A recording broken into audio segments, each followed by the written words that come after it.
Hello guys, welcome to my channel. ఈరోజు ట్రికాలి అనే movie గురించి తెలుసుకుందాం. టైటిల్లోనే ఉంది ట్రికాలి అని. ఇది ఒక ట్రయాంగిల్లో జరిగే ఒక స్టోరీలా అనిపించవచ్చు, కానీ అది ఒక ఒక మూడు ప్యారలల్గా జరుగుతూ ఉంటాయి. రైటర్గా గొప్ప స్టేజ్కి వెళ్ళాలనుకున్న ఒక రైటరు ఒక అతని దగ్గరికి, శిల్పాల దగ్గరికి వెళ్ళి శిల్పి చెక్కి అతని దగ్గరికి వెళ్ళి, నువ్వు ఏం చేస్తుంటావు, ఎలా ఈ బొమ్మలను చెక్కుతుంటావు అని అడుగుతాడు.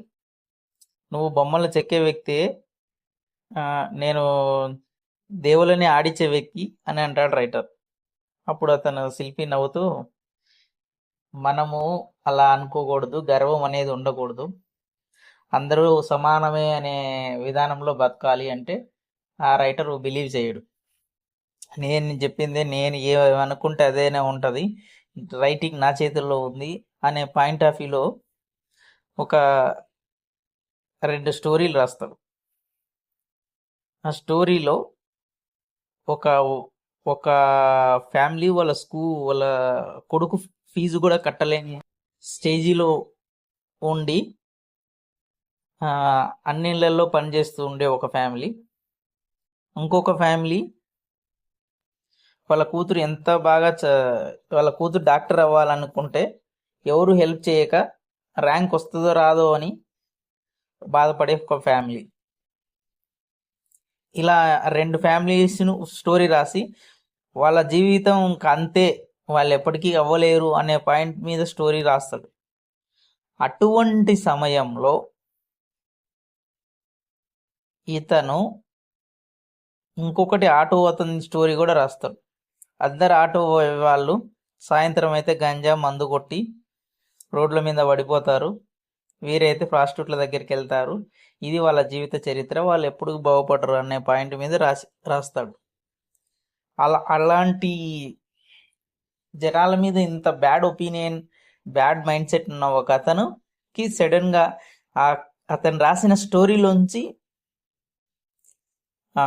క్యారెక్టర్లు బయటకు వచ్చి అతన్ని హింసించడం మొదలు పెడతాయి. ఇంకొక క్యారెక్టర్ కూడా ఉంది. అతను 49 మర్డర్లు చేసింటాడు, 50వ మర్డర్ చేయడానికి కానీ చేయడానికి ప్రయత్నించే టైంలో అతను రోజు కోడి కూర తింటే ఒకరోజు మాత్రం వాళ్ళ ఆవిడ అంటది, నువ్వు కోడిని పట్టుకొని దాన్ని కోసి తీసుకొని రా, అప్పుడు నేను నీకు కోడి కూర పెడతా అంట. అదే ప్రయత్నంలో కోడిని పట్టుకొని కోసుకొని అతని చేతిలో ఆ కోడి ప్రాణం పోయేటప్పుడు అతను ఆ కోడి పడిన వేదన అతనికి అర్థమయ్యి ఇంకా ఎవరిని చంపాలన్నా అతను చంపలేడు, అంత సెన్సిటివ్ అయిపోతాడు. ఇటువంటి క్యారెక్టర్లను ఇంకా వీళ్ళు ఇంకా వేస్ట్ అని అని చూపించడమే ఈ రైటర్ పని. అలాంటి సిచ్యువేషన్లో ఆ క్యారెక్టర్లన్నీ బయటకు వచ్చి ఇతన్ని చంపే ప్రయత్నం చేస్తూ ఉంటాయి. ఇంటికి వచ్చి చంపేసే ప్రయత్నం, ఎక్కడ రోడ్డు మీదకి పోయినా అతన్ని ఎటు వైపున అయినా చంపేసే ప్రయత్నాలు చేస్తూనే ఉంటారు. అటువంటి సమయంలో మళ్ళీ ఈ శిల్పి దగ్గరికి వెళ్ళి సలహా తీసుకుంటాడు. వాళ్ళ ఆవిడ కూడా చెప్తుంది, వాళ్ళకి ఏం కావాలో అది ఇవ్వచ్చు కదా అంటే అది కూడా నమ్మకుండా వెళ్తాడు. వెళ్ళి శిల్పి దగ్గరికి వెళ్ళినప్పుడు అతను అర్థం చేసుకొని, వాళ్ళకి ఏం కావాలనేది మనం ఇవ్వకూడదు, మనం ఎలా డిసైడ్ చేస్తాం, వాళ్ళకి ఏం కావాలనో వాళ్ళు డిసైడ్ చేసుకుంటారు అని అక్కడికి స్టోరీలో అన్ని పాస్ చేస్తాడు. ఎంట్రెన్స్